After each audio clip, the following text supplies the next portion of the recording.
Mas, Luciano, essa transição, né? O residente assistencial que começou a se apaixonar pela sepsi, eu vi que você terminou a residência e você ingressou num DOC ali logo de imediato, né? Então, de fato, já tinha aquela gana por pesquisa. Essa transição, ela foi fluida? Ela foi complexa? Na verdade, quando eu estava em João Pessoa, eu já tinha...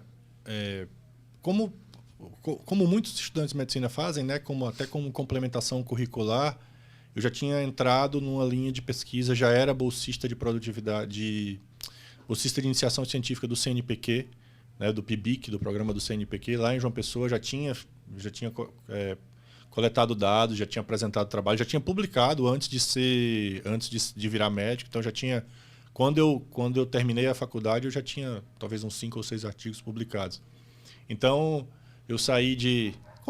esse é o processo natural, né? Então eu acho que fica a mensagem, né? Se você quer ser pesquisador, você não espere que você vai publicar no New England ou no Lancet de cara. O meu primeiro... Agora eu tenho New England e Lancet, mas o meu primeiro artigo foi na revista do Centro de Ciências da Saúde da Universidade Federal da Paraíba, né? Então, assim, você tem que começar de algum lugar, né? Então a gente começou em revistas nacionais e tal. E aí depois você vai, de acordo com o desenrolar da sua carreira, você vai crescendo. Então eu já tinha, Augusto, um interesse em pesquisa. Eu já, de novo, a veia do professor, né?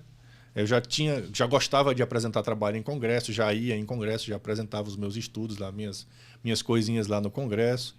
E aí, durante a residência, eu pensei, não, eu tenho que fazer alguma coisa, eu tenho que aproveitar que eu estou na residência de clínica médica e aproveitar que estou do INCOR e ainda estava pensando em cardiologia, não, tem que fazer alguma coisa em cardiologia e tal. Então, fui conversar lá no Instituto do Coração com um das pessoas que influenciou muito a minha carreira como pesquisador, que é o professor Francisco Laurindo, meu orientador de doutorado. E o Chico, como a gente chama, me trouxe para o mundo dos radicais livres, das espécies reativas de oxigênio. Foi uma área que eu estudei bastante, inclusive dentro do contexto da sepse. Até a minha própria tese de doutorado foi com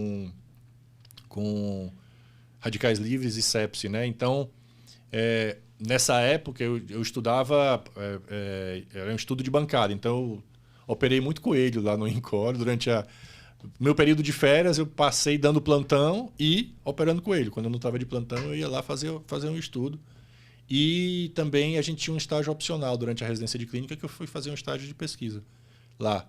Então, terminando a residência de clínica, eu saí com outro paper publicado, aí sim, numa revista internacional de fator de impacto super alto, sobre produção de radicais livres depois de uma lesão vascular, mimetizando a angioplastia que a gente faz hoje com catéter balão, né?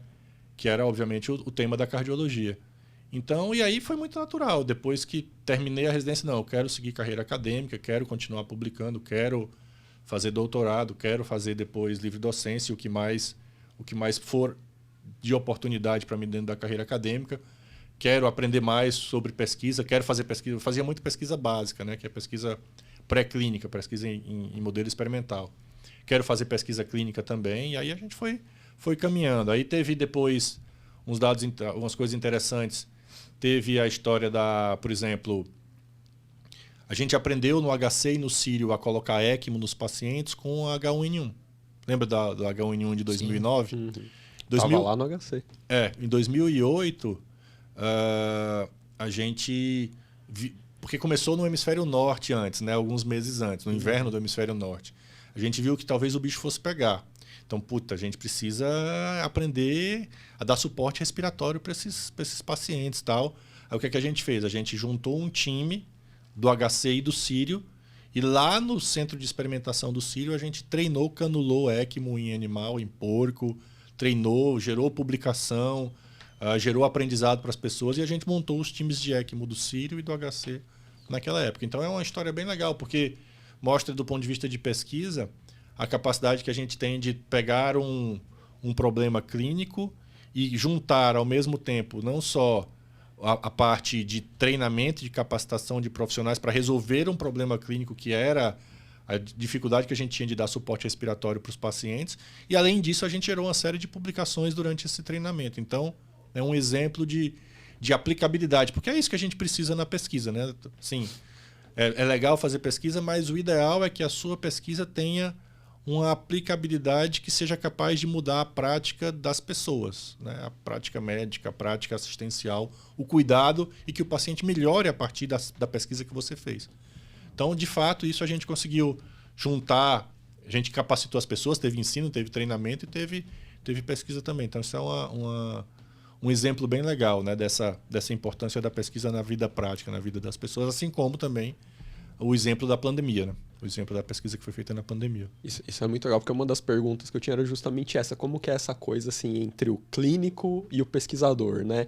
Como que fica isso, como fica essa divisão e o quanto você acha importante ter mais interação entre clínicos e pesquisadores? Porque às vezes parece que as pessoas estão em lugares diferentes, Fundamental. né? Fundamental.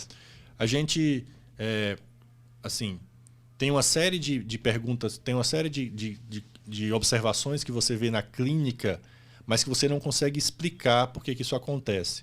Então, só para dar um exemplo, provavelmente vocês vão lembrar que em 2001 havia uma estratégia de ressuscitação volêmica da sepsis que era o chamado Early Goal Directed Therapy, né? Que era dar muito fluido para o doente, isso, do estudo do Rivers, né?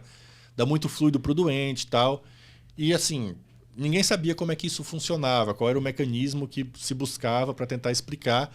E uma das formas que você tem para fazer isso é ou coletar dados dos pacientes e tentar avaliar do ponto de vista inflamatório como isso funciona, ou fazer o que a gente fez. A gente replicou o estudo do Rivers em porcos, lá no Sírio, em animais de experimentação, e tentou responder essa pergunta de como é que o Rivers funciona, se reduz a resposta inflamatória mesmo, tal.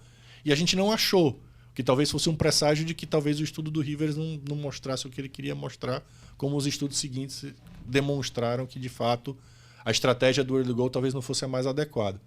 Mas, de toda maneira, assim, uma possibilidade é essa, né? Você pode pegar um dado clínico que não está claramente... uma observação clínica que não está claramente demonstrada e tentar esclarecer qual é o mecanismo fisiológico ou fisiopatológico que justifique esse aspecto. E o outro processo é ao contrário, né? Você vai desenvolvendo moléculas que sabidamente têm atividade antitumoral, anti-inflamatória, etc. E depois você aplica isso no paciente e vê se de fato você faz todas aquelas etapas, fase 1, fase 2, fase 3 da pesquisa, para ver se de fato essas moléculas têm a atividade que você conseguiu identificar nos dados pré-clínicos. Mas esse tipo de